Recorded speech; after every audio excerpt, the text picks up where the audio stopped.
الحمد لله نحمده ونستعينه ونستغفره ونؤمن به ونتوكل عليه ونعوذ بالله من شرور أنفسنا ومن سيئات أعمالنا من يهده الله فلا مضل له ومن يضلله فلا هادي له ونشهد أن لا إله إلا الله وحده لا شريك له ونشهد أن سيدنا ومولانا محمدا عبده ورسوله أرسله الله تعالى إلى كافة الناس بشيرا ونذيرا وداعيا إلى الله بإذنه وسراجا منيرا أما بعد فأعوذ بالله من الشيطان الرجيم بسم الله الرحمن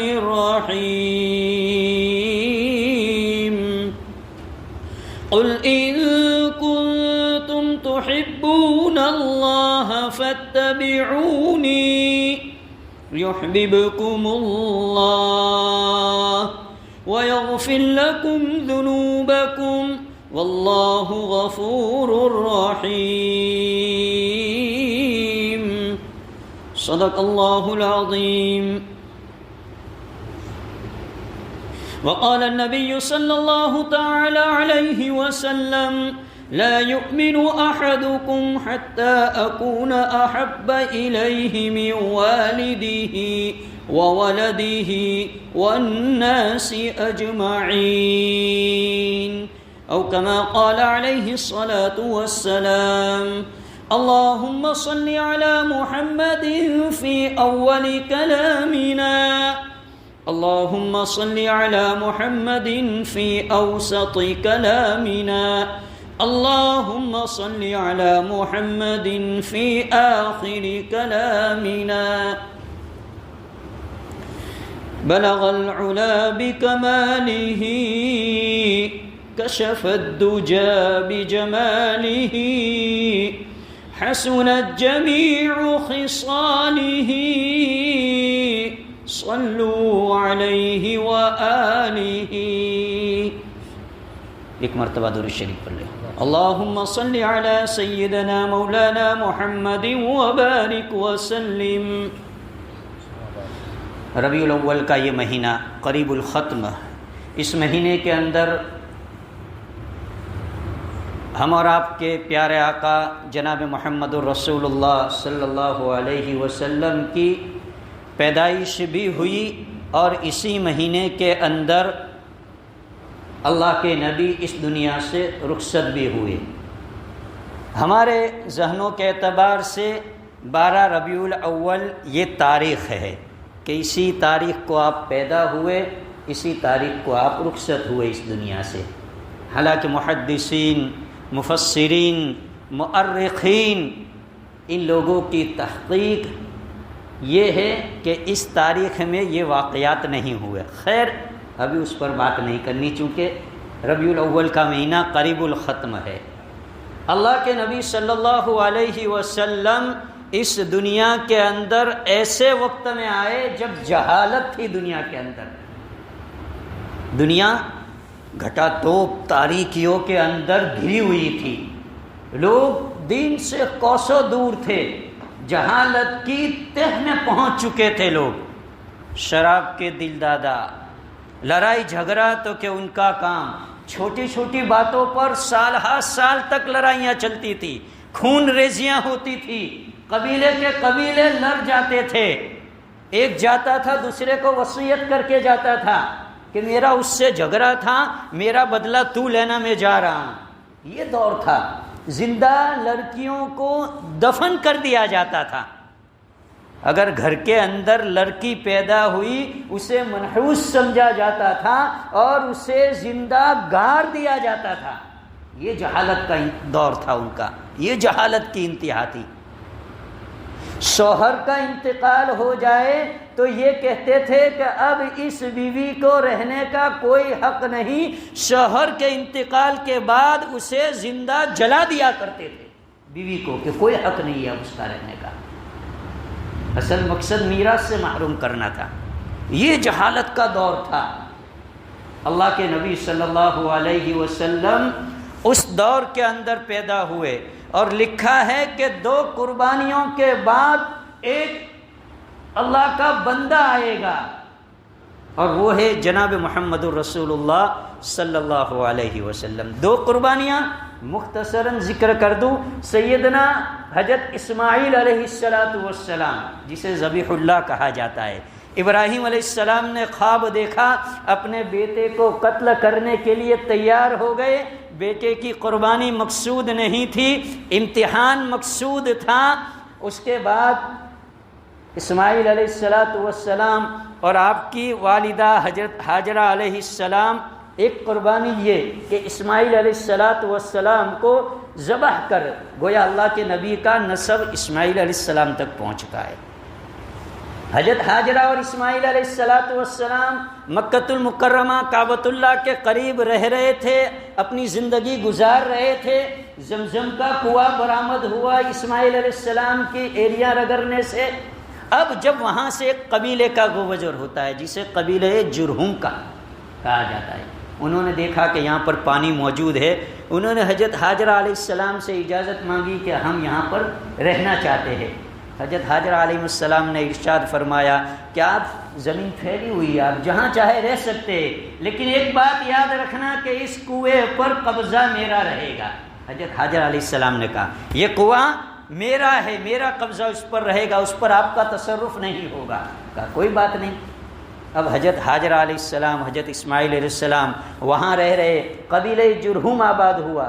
اس کے بعد ایک وقت آیا کہ حضرت حاجرہ علیہ السلام اس دنیا سے چل بسی، اس دنیا سے چل بسی۔ آپ کی قبر مبارک کہاں ہے؟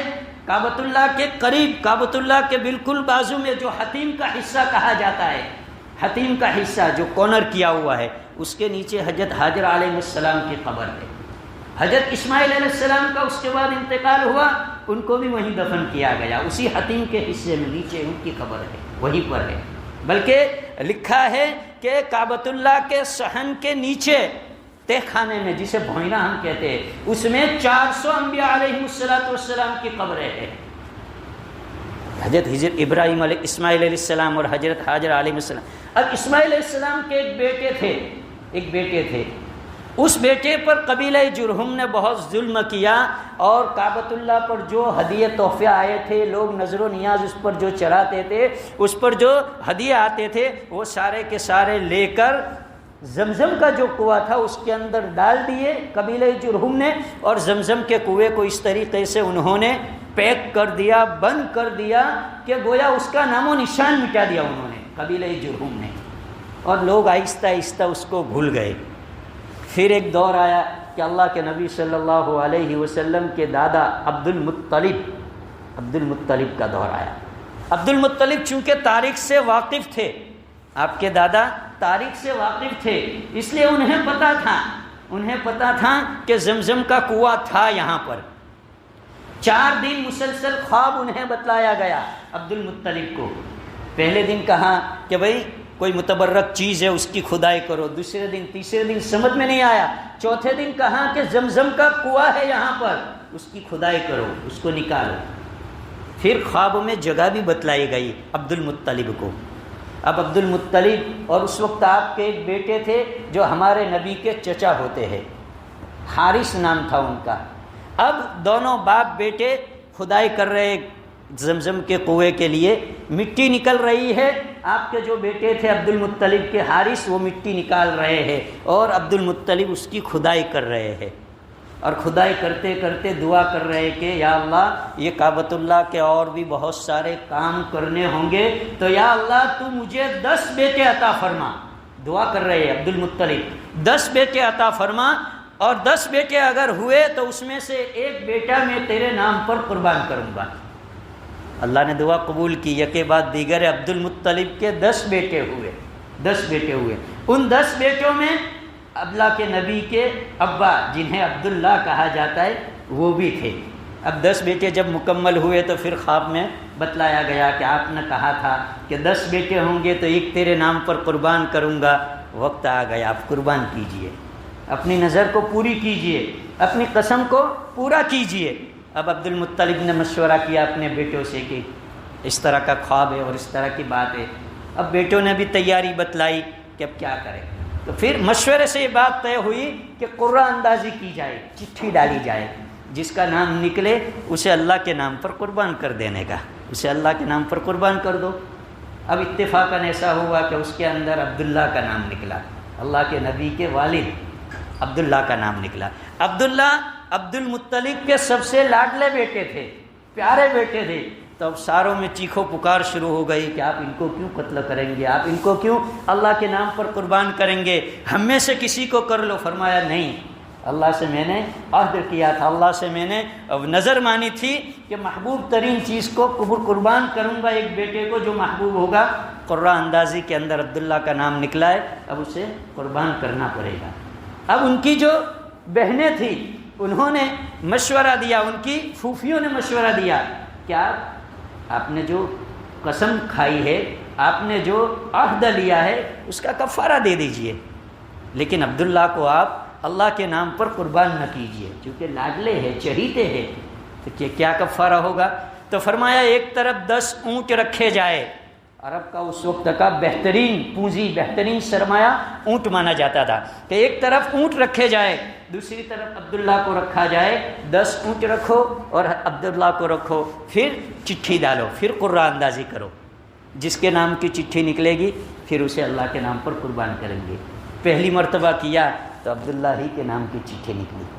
ایسا کرتے بڑھاتے بڑھاتے 90 اونٹ، 9 مرتبہ چٹھی ڈالی، 90 اونٹ ہوئے، اور اس طرف عبداللہ ہے، اللہ کے نبی کے والد، 9 مرتبہ حضرت عبداللہ ہی کا نام نکلا۔ پھر 100 اونٹ آخر میں کیے، اور عبد المطلب نے یہ علی الاعلان فیصلہ سنا دیا کہ یہ آخری، اب جس کا بھی نام ہوگا، چاہے عبداللہ کا نکلا تو عبداللہ کو اللہ کے نام پر قربان کر دیں گے، اور 100 اونٹ رکھے ہیں، اگر ان کے نام پر چٹھی نکلی تو ان کو قربان کریں گے۔ تو 100 اونٹ کے وقت چٹھی اونٹوں کے نام کی نکلی، تو 100 اونٹ حضرت عبداللہ نے کعبۃ اللہ کے صحن کے اندر قربان کیا اللہ کے نام پر۔ اسی لیے تو اللہ کے نبی صلی اللہ علیہ وسلم فرماتے ہیں کہ میں 2 ذبیحوں کا بیٹا ہوں، 2 ذبیحوں کا، ایک حضرت اسماعیل علیہ السلام اور ایک حضرت عبداللہ آپ کے والد۔ تو اللہ کے نبی، یہ قربانیوں کے بعد اللہ کے نبی کو دنیا میں اللہ بھیجنے والے تھے، اور یہ جہالت کی گھٹا توپ تاریخیوں کو دور کرنا تھا، دور کرنا تھا، اس لیے اللہ کے نبی کو اللہ نے دنیا میں بھیجا۔ اور آپ نے آ کر، آپ کو نبوت تو 40 سال کے بعد ملی، ہم اور آپ جانتے ہیں کہ 40 سال کے بعد آپ کو نبوت سے سرفراز کیا گیا۔ 40 سال کی آپ کی زندگی اٹھا کر دیکھ لیجئے، امانت داری، صداقت، کسی سے کوئی لڑائی جھگڑا نہیں، کسی سے کوئی حسد نہیں، کسی سے کوئی دشمنی نہیں، کسی سے کو گالی گلوچ کرنا نہیں، کسی سے بدلہ لینا نہیں، ہر کام میں سچائی کو سامنے رکھنا، یہ اللہ کے نبی کا 40 سال کا یہ اللہ کے نبی کا طریقہ کار رہا۔ اسی وجہ سے تو اللہ کے نبی پورے عرب اور اطراف و جوانب میں محبوب بن چکے تھے۔ نبوت ملنے سے پہلے خود آپ کی بیوی حضرت خدیجۃ الکبریٰ، اللہ کے نبی نے 25 سال کی عمر تھی اور خدیجہ بیوہ تھی، اللہ کے نبی نے شادی کی۔ حضرت خدیجہ خود جس وقت پہلی وحی نازل ہوئی اللہ کے نبی صلی اللہ علیہ وسلم پر غار حرا کے اندر، اور آپ نے آ کر اللہ کے نبی نے حضرت خدیجہ سے واقعہ ذکر کیا، اور کہ مجھے ڈر لگ رہا ہے، مجھے چادر اڑا دو، زملونی زملونی، کمبل مجھے اڑا دو۔ تو حضرت خدیجہ نے اس وقت کیا کہا تھا؟ ہمت افزائی کے جملے کیے تھے۔ وہ جملے ایسے جملے تھے جو قیامت تک حدیث کی کتابوں میں محفوظ رہیں گے۔ حضرت خدیجہ نے اپنے شوہر، اپنے نبی کے متعلق کہا تھا، آپ تو رشتہ داروں کے ساتھ صلہ رحمی کرنے والے ہیں، ہاں پرایوں کے ساتھ تو ہر کوئی اچھا معاملہ کرتا ہے. اصل خوبی، اصل نبی کا طریقہ اور اصل نبی کی سیرت اور اصل نبی کی زندگی یہ ہے کہ اپنوں کے ساتھ اچھا سلوک کرو. پہلے اپنوں کے ساتھ، گھر والوں کے ساتھ تو اچھا سلوک کرو. آج دیکھو ہر گھر میں، ہر محلے میں، ہر گاؤں میں بھائی بھائی میں جھگڑا، ماں بیٹے میں جھگڑا، باپ بیٹے میں جھگڑا، چچا بھتیجے میں جھگڑا، ماموں بھانجے میں جھگڑا. یہ سب کیا ہے؟ بیوی شوہر میں جھگڑا، شوہر بیوی سے لڑ رہی ہے. یہ سب کیا ہے؟ اپنوں سے ہی بگاڑ ہے.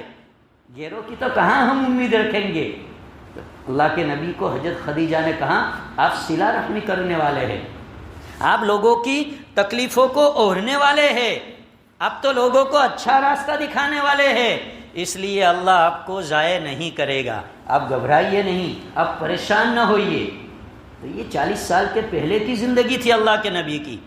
وہ نبی ہمیں ایک زندگی بتلا کر گئے ہیں. صرف موبائلوں کے اندر اور موبائل کے اسٹیٹس پر اور موبائل کی profiles per I love you محمد لکھ دینے سے کام نہیں چلے گا. اپنی زندگی میں اسے لانا پڑے گا جو نبی ہمیں بتلا کر گئے زندگی. نبی نے بتلایا کہ میری سنتوں کے مطابق زندگی گزارو تم.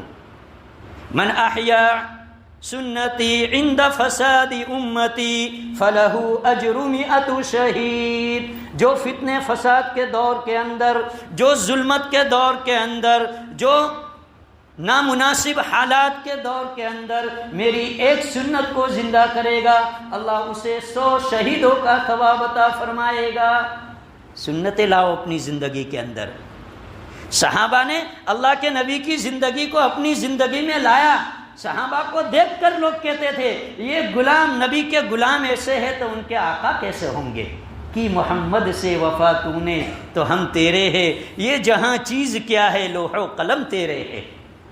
نبی سے سچی محبت یہ ہے کہ آپ نے جو زندگی ہمیں بتلائی، آپ نے جو طریقے ہمیں بتلائے، آپ جو سیرت بتلا کر ہمیں گئے، آپ جو معاملات بتلا کر ہمیں گئے، آپ جو لوگوں کے ساتھ رہن سہن بتلا کر ہمیں گئے، آپ جس طریقے سے کام کر کے ہمیں بتلا کر گئے، اس طریقے سے اپنی زندگی کو گزارنا ہے. اس طریقے سے حضرت حسان ابن ثابت رضی اللہ تعالیٰ عنہ اللہ کے نبی کی خدمت میں آئے اور اللہ کے نبی صلی اللہ علیہ وسلم سے کہنے لگے یا رسول اللہ آپ کی تعریف میں اشعار کہنے کو جی چاہتا ہے. آپ کی تعریف میں. اللہ کے نبی صلی اللہ علیہ وسلم نے کہا حسان میں کیسے اپنی تعریف کراؤں، کسی سے اپنی تعریف کیسے کراؤں؟ ابھی یہ بات ہو ہی رہی تھی. اللہ کے نبی نے کہا کہ میں کیسے اپنی تعریف کراؤں؟ اللہ تبارک و تعالیٰ کی جانب سے حکم ہوا. حکم کیا ہو رہا ہے نبی کو؟ نبی کو حکم ہو رہا ہے کہ حسان سے کہیے ایدک اللہ بروح القدس. حضرت جبرائیل کے واسطے سے اللہ نے یہ پیغام بھیجا ہے کہ اللہ بھی تائید کر رہا ہے کہ حسان سے کہیے آپ کی تعریف میں اشعار پیش کرے. آج تک دنیا کے اندر بہت ساری شعر و شاعری لکھی گئی اور لوگ لکھتے جائیں گے، لیکن جو حسان ابن ثابت رضی اللہ تعالیٰ عنہ نے اللہ کے نبی کی شان میں، اللہ کے نبی کی ذات پر جو شعر کہے شاید ہی اب ملیں گے. وہ لکھے گئے، اسے قیامت تک اسے پڑھے جائیں گے. حضرت حسان ابن ثابت سے اللہ کے نبی کہہ رہے قم حسان، قم، کھڑے ہو جائیے اور بیان کیجئے شعر. کیا مقام ہوگا وہ حسان ابن ثابت رضی اللہ تعالیٰ عنہ کا. اب حضرت حسان ابن ثابت کہہ رہے، کیا کہہ رہے؟ وَأَحْسَنُ مِنْكَ لَمْ تَرَ قَطُّ عَيْنِي وَأَحْسَنُ مِنْكَ لَمْ تَرَ قَطُّ عَيْنِي وَأَجْمَلُ مِنْكَ لَمْ تَلِدِ النِّسَاءُ خُلِقْتَ مُبَرَّأً مِنْ كُلِّ عَيْبٍ كَأَنَّكَ قَدْ خُلِقْتَ كَمَا تَشَاءُ. حضرت حسان ابن ثابت نے شعر کہے اللہ کے نبی کی تعریف میں. کیا تھے؟ وَأَحْسَنُ مِنْكَ، میری آنکھوں نے آپ جیسا حسین خوبصورت انسان دنیا کے اندر دیکھا نہیں.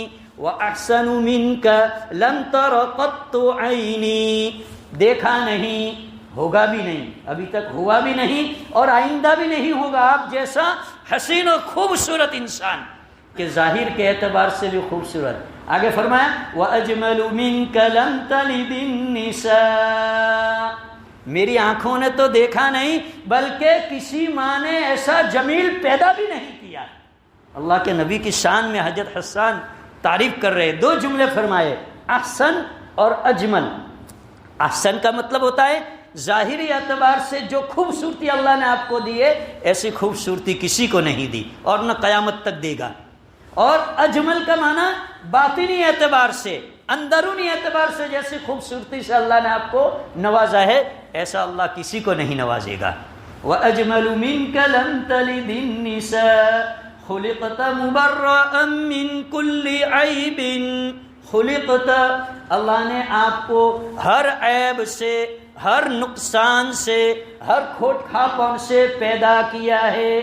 حضرت حسان کتنے بہترین الفاظ ادا کر رہے ہیں، فرمایا خلقت، اشارہ فرما دیا کہ آپ پیدا کیے گئے ہیں، یعنی آپ مخلوق ہو، خالق کوئی اور ہے۔ اللہ کے نبی کی طرف اشارہ کر دیا کہ اللہ کے نبی کو کوئی عالم الغیب نہ سمجھ لے، فرمایا خلقت، آپ کو پیدا کیا گیا، پیدا کرنے والا کوئی اور ہے۔ آگے فرمایا خلقت مبرأ من کل عیب کأنک قد خلقت کما تشاء، گویا اللہ نے آپ کو ایسے پیدا کیا جیسے آپ چاہ رہے تھے۔ حالانکہ اللہ قرآن میں تو کہہ رہا ہے هو الذی یصورکم فی الارحام کیف یشاء، اللہ قرآن میں کہہ رہا ہے کہ اللہ ماں کے پیٹ کے اندر انسان کی شکل و صورتیں جیسے چاہے ویسے بناتا ہے، اللہ بناتا ہے۔ شعر میں حضرت حسان کہہ رہے ہیں کہ اللہ نے آپ کو ایسا پیدا کیا گویا آپ چاہ رہے تھے، جیسا آپ چاہ رہے تھے ایسا پیدا کیا۔